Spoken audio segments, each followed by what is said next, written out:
Hello everyone, welcome to my channel Shraddha's Gita Challenge, Day 64, અધ્યાય 2, શ્લોક number 17. શ્લોક number 17 આ રીતે છે. અવિનાશી તુ તદ્વિદ્ધિ યેન સર્વમિદં તતં વિનાશમ અવ્યયસ્યાસ્ય કશ્ચિત કર્તુમર્હતિ. હવે આ શ્લોકનો અર્થ આ રીતે છે. અવિનાશી, જેનો વિનાશ નથી, જેનો વિનાશ ક્યારે થતો નથી.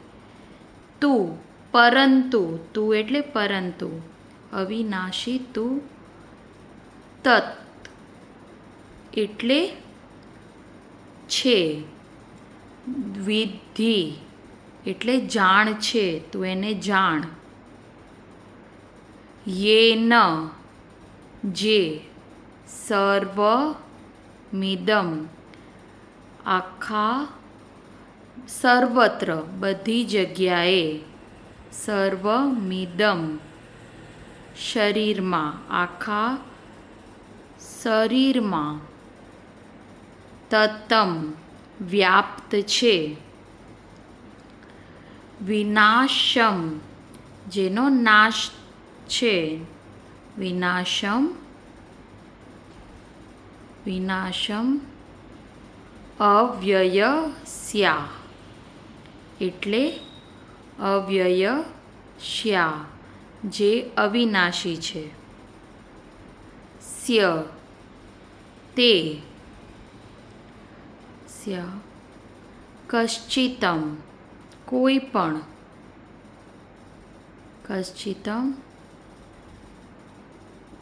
કશ્ચિતમ બરહુ કશ્ચિતમ મર્હતિ એને અસમર્થ છે મારવા માટે. કશ્ચિતમ બરહુ મર્હતિ બરાબર છે, એને મારવા માટે અસમર્થ છે. એટલે આ શ્લોકનો અર્થ શું છે? કૃષ્ણ ભગવાન અર્જુનને શું કહી રહ્યા છે કે જે અવિનાશી આપણા આખા શરીરમાં વ્યાપ્ત છે, જે નાશવંત શરીર છે, જે અવિનાશી તત્વ જે આખા શરીરમાં વ્યાપ્ત છે, એને તું અવિનાશી માન. કારણ કે આત્માને કોઈ પણ મારી શકતું નથી. એ અવિનાશી તત્વને મારવા માટે કોઈ વ્યક્તિ સમર્થ નથી. તો તું એ અવિનાશી તત્વને જાણ. આવો સંદેશ કૃષ્ણ ભગવાન અર્જુનને કહી રહ્યા છે. બરાબર છે. હવે ભગવાન આમાં બે શબ્દ, બે વસ્તુને જોડે છે, અવિનાશી તત્વ અને શરીર. અવિનાશી તત્વ જે આખા શરીરમાં વ્યાપ્ત છે, આત્મા જે ચેતન સ્વરૂપે શિરથી લઈને આપણા પગ સુધી વ્યાપ્ત છે. બરાબર છે. આપણે બધી જ વસ્તુઓને સંવેદન કે આપણે જાણી શકીએ છીએ, અનુભવ કરી શકીએ છીએ. એ કોના દ્વારા કરી શકીએ છીએ? આ અવિનાશી તત્વ છે, જે આત્મા છે, એ આખા શરીરમાં ચેતન સ્વરૂપે ફરે છે. બરાબર છે. જેના થકી આપણે અનુભવ કરી શકીએ છીએ. હવે આપણું શરીર તો ભૌતિક વસ્તુ છે, જેને આપણે જોઈ શકીએ છીએ, જેને આપણે અડી શકીએ છીએ, જે નાશવંત છે. બરાબર છે. ભૌતિક વસ્તુ હંમેશા નાશવંત જ હોય, જેને આપણે જોઈ શકીએ છીએ. બરાબર છે. શરીર આપણું ભૌતિક છે, જે જડ છે. એનામાં ચેતન તત્વ છે એટલે એ ક્રિયા કરી શકે છે. માણસનું મૃત્યુ થાય ત્યારે આ શરીર હલી પણ ડગી પણ નથી શકતું. અને એ શેના કારણે? જ્યારે ચેતન તત્વ અંદર છે તો માણસ કેવો ઊભો થઈને પોતે ચાલે છે, પણ જેવું ચેતન તત્વ ગયું ત્યારે 4 જણે એને ખભા ઉપર રાખીને લઈ જવો પડે છે. બરાબર છે. એટલે આ ચેતન તત્વ છે. શરીર વિનાશી છે, પણ એની અંદર રહેલું અવિનાશી તત્વ જે આખા શરીરમાં વ્યાપ્ત છે, એને મારવા માટે કોઈ પણ વ્યક્તિ સમર્થ નથી. તો તું એ ચેતન તત્વને જાણ, એવું ભગવાન અર્જુનને આ શ્લોકમાં સમજાવી રહ્યા છે, ટકોરીને કહી રહ્યા છે કે તું એ ચેતન તત્વને જાણ, એને મારવા કોઈ સમર્થ નથી. એટલે ભગવાન અર્જુનને શું કહેવા માંગે છે કે તું એ વસ્તુને જો કે મારા શરીર પાછળ કયું ચેતન તત્વ છે. તું ડરે છે સામેવાળા વ્યક્તિઓને હું મારીશ, પરંતુ તું આ ચેતન તત્વને મારવા માટે સમર્થ નથી. શરીર મરે છે, આત્મા ક્યારે મરતો નથી, તું એને જાણ.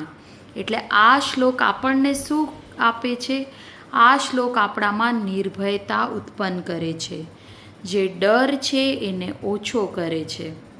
આપણે આ વસ્તુ મગજમાં સ્થિર થઈ જાય કે મૂળભૂત વસ્તુ જે આપણે શરીર કે જે આપણે ભૌતિક વસ્તુઓમાં જોઈએ છીએ એ વસ્તુ કાયમ નથી. પૈસા છે, મારું શરીર છે, મારું ધન છે, કે કોઈ પણ વસ્તુ છે, સંબંધો છે, આ બધું ફાઇનલ નથી.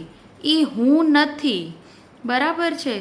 મારી અંદરનો આત્મા અલગ છે, જે મને ફાઇનલ કહીએ ને ભૌતિક વસ્તુને મેળવાથી મારો અંત નથી થતો. હું મારા આત્માને જાણીશ ને તો હું ડીપ ઉતરી કહેવાઈશ, તો હું અંદર જાણી પોતાની જાતને જાણી કહેવાઈશ, તો હું બ્રહ્મ તત્વને મેળવીશ. એ ફાઇનલ તત્વ છે. બરાબર છે. ભૌતિક વસ્તુઓ મેળવવી એ ફાઇનલ નથી. એટલે ક્યારે પણ પછી નુકસાન થવાનો કે ગુમાવાનો આપણો ડર જે હોય છે ને, એ ધીમે ધીમે આપણે કંઈ ના સમજથી ઓછો થઈ જાય છે. આ સમજણ આવતા. બરાબર છે. આપણે કહીએ કે આત્મા મારા હૃદયમાં છે. આત્મા હૃદયમાં હશે, પરંતુ એને આખા શરીરમાં ચેતનારૂપી ફરવાની શક્તિ મળેલી છે. જેમ કે લોહી આપણે જોઈ શકીએ છીએ, પરંતુ લોહીને ફેરવતો ફોર્સ આપણે જોઈ શકતો નથી, લાઈફ ફોર્સ આપણે જેને કહી શકીએ. તેવી જ રીતે આત્મા હૃદયમાં હોવા છતાં પણ એ આખા શરીરમાં ચેતન તત્વને ફેરવવાની તાકાત ધરાવે છે. પર આમાં 2 વસ્તુ છે, પરમાત્મા અને આત્મા. આખા બ્રહ્માંડને ચલાવવાવાળી શક્તિ છે પરમાત્મા, જે મારા અંદરમાં આવીને અંશ રૂપે વસી છે, આત્મા રૂપે વસી છે. એટલે એ આત્મા એ પરમાત્માનો અંશ જ છે. જ્યારે શરીર આપણું નાશ પામે છે ત્યારે એ આત્મા પરમાત્મામાં ભળી જાય છે. એ આપણને દેખાતી નથી હોતી. બરાબર છે. જેમ કે કહીએ કે આપણને ખ્યાલ છે કે મોબાઈલમાં નેટવર્ક આવે છે, એના જે તરંગો છે એ બધી જગ્યાએ નેટવર્કની આસપાસ ફરતા હોય છે, પરંતુ આપણે એને જોઈ શકતા નથી હોતા. બરાબર છે. પરંતુ નેટવર્ક તો આવે છે ને.